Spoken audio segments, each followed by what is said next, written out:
Hi, I'm Emma Thompson, and this is the story of how an abandoned farm turned me from the family disappointment into someone my greedy relatives couldn't ignore. Sometimes the greatest treasures are hidden in the places others consider worthless. I still remember the day of the will reading like it was yesterday. The mahogany-paneled law office felt suffocating as our family lawyer, Mr. Harrison, adjusted his glasses and began reading my parents' final wishes. The tragic car accident that took both of them had left a $50 million fortune to be divided between my sister Sarah and me. Or so I thought. To our beloved daughter Sarah, Mr. Harrison read, "We leave our investment portfolio, the family mansion, and all liquid assets." Sarah's perfectly lipsticked mouth curved into a triumphant smile. To Emma, he continued, his voice softening slightly, "We leave Grandpa Thompson's old farm property in Montana." The room fell silent. Then Sarah's laughter shattered it. "A farm?" she sneered, her designer bracelet jingling as she waved dismissively. "Oh, this is perfect." Little Emma always did prefer playing in the dirt to attending charity galas. I sat there, stunned. The 200-acre farm had been abandoned for 20 years, ever since Grandpa passed away.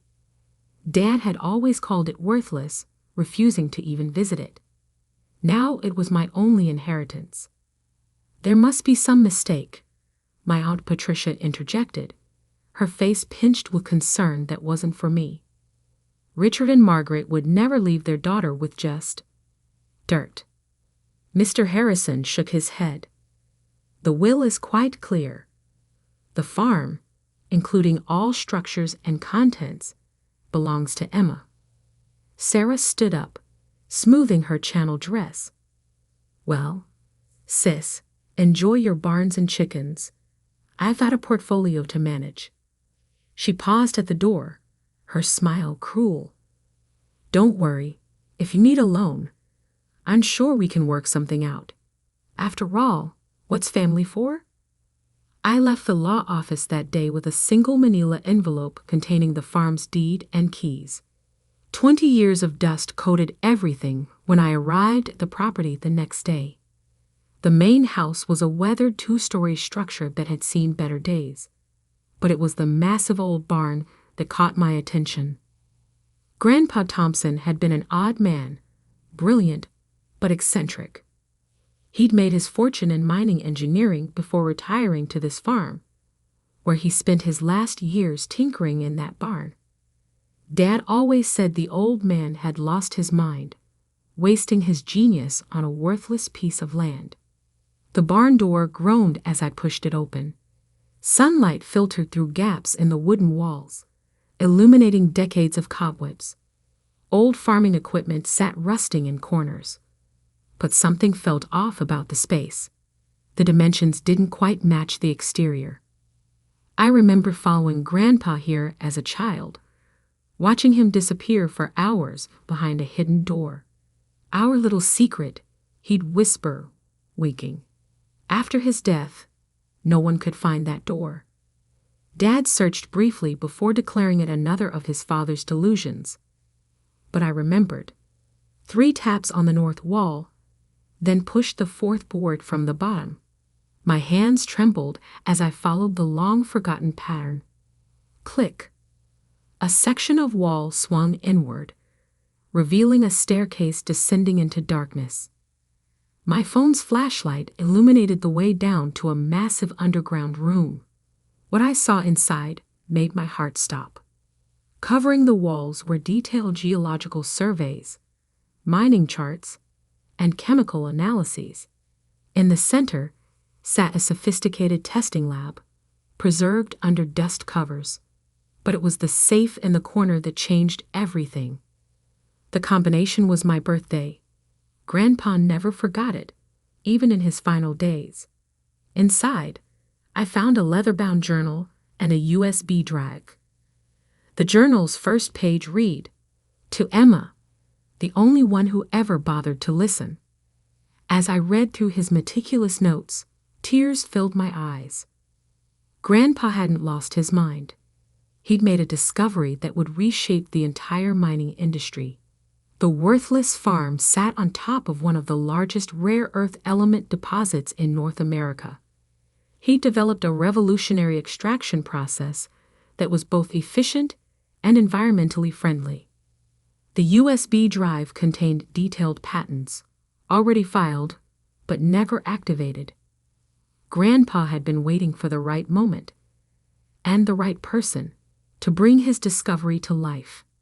My hands shook as I realized what this meant. The farm wasn't worthless. It was worth billions. But I knew that if my family found out, they'd try to take it from me. Sarah would hire the best lawyers, claim I wasn't competent to handle such a discovery. I needed to move carefully, protect myself before anyone realized what Grandpa had left me. I spent that night in the old house, reading through every page of his journal. In the morning, I made 3 calls to a patent lawyer, a mining engineer, and an investment banker I'd befriended during my own quiet years working in finance, a career my family had dismissed as modest. "Keep this absolutely confidential," I told each of them. "I'm about to show you something that will change everything." Over the next 6 months, I worked in secret. While Sarah posted photos of her luxury vacations and charity galas, I assembled a team of the industry's best minds. The old barn became our command center, its hidden lab modernized with cutting-edge equipment. "These patents are revolutionary," Dr. Chen, our lead engineer, explained during one late-night session. "Your grandfather's extraction process could make rare earth mining both profitable and environmentally sustainable. Do you realize what this means?" I did. With the growing demand for rare earth elements in everything from smartphones to electric vehicles, we were sitting on a gold mine. Literally and figuratively.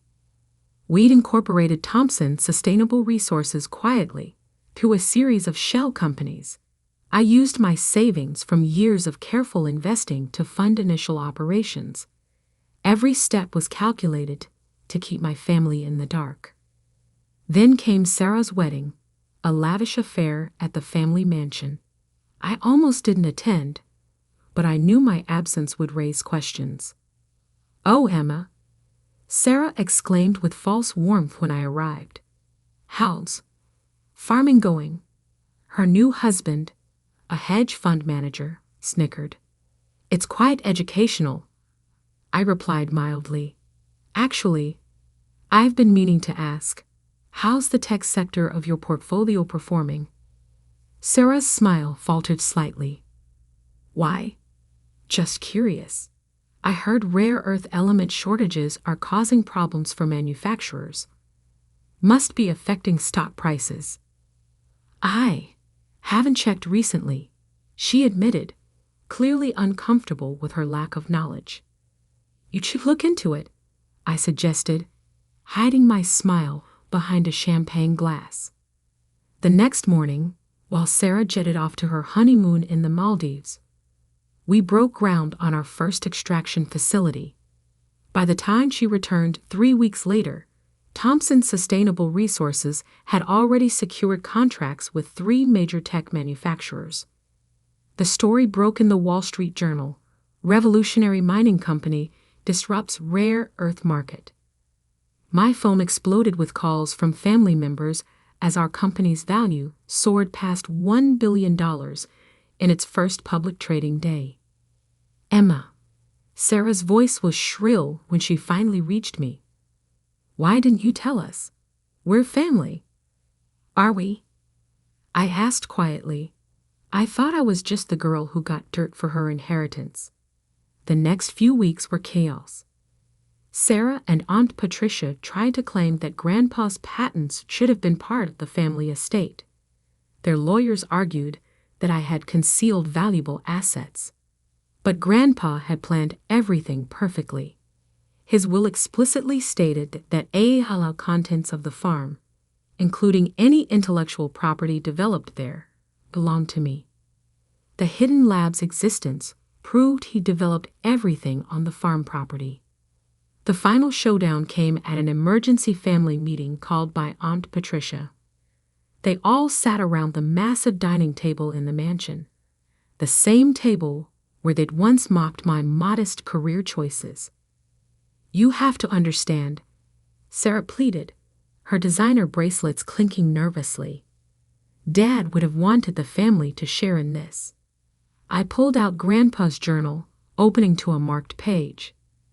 "Dear Emma," I read aloud, "I'm leaving you this farm because you're the only one who saw its value beyond dollar signs. Your father and sister chase wealth, but you chased knowledge. That's why you'll succeed where they failed." The room fell silent. "You know what the difference is between us, Sarah?" I continued, closing the journal. "When you got the family fortune, I congratulated you. When I built something of my own, you tried to take it. We can work something out," she began, but I cut her off.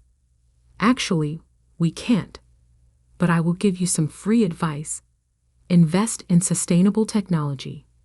Thompson Sustainable Resources is about to announce a major expansion." As I walked out of the mansion, Aunt Patricia called after me. "Your parents would be ashamed of how selfish you're being." I turned back one last time. "No, they'd be ashamed. They never saw what Grandpa saw in me. But that's their loss. Just like this company is your loss." Today, Thompson Sustainable Resources is valued at $12 billion. We're revolutionizing the mining industry while protecting the environment. The old farm has become a state-of-the-art research facility, though I kept the barn exactly as Grandpa left it, secret room and all. Sarah still tries to reconcile occasionally, usually when she needs something. Last month, she called about investing in our latest venture. I had my assistant direct her to our public investor relations line. The family mansion was recently put up for sale. Sarah's risky investments and lavish lifestyle had finally caught up with her. I bought it through a shell company and turned it into a science education center for underprivileged kids. Yesterday, I received an invitation to speak at my old high school's graduation ceremony. The topic? Finding value in unexpected places. I accepted immediately, already planning my speech. After all, sometimes the greatest fortune isn't what you're given, but what you discover when everyone else has stopped looking. As for the old farm, I still live in Grandpa's house, though I've renovated it thoughtfully. Every morning, I walk to the barn and tap that secret panel, remembering the man who saw past appearances to true value, both in the land and in me. They say success is the best revenge, but I've learned it's not about revenge at all. It's about proving that true worth isn't in what you inherit, but in what you create. And sometimes, the most valuable inheritance isn't money, it's the wisdom to see what others miss.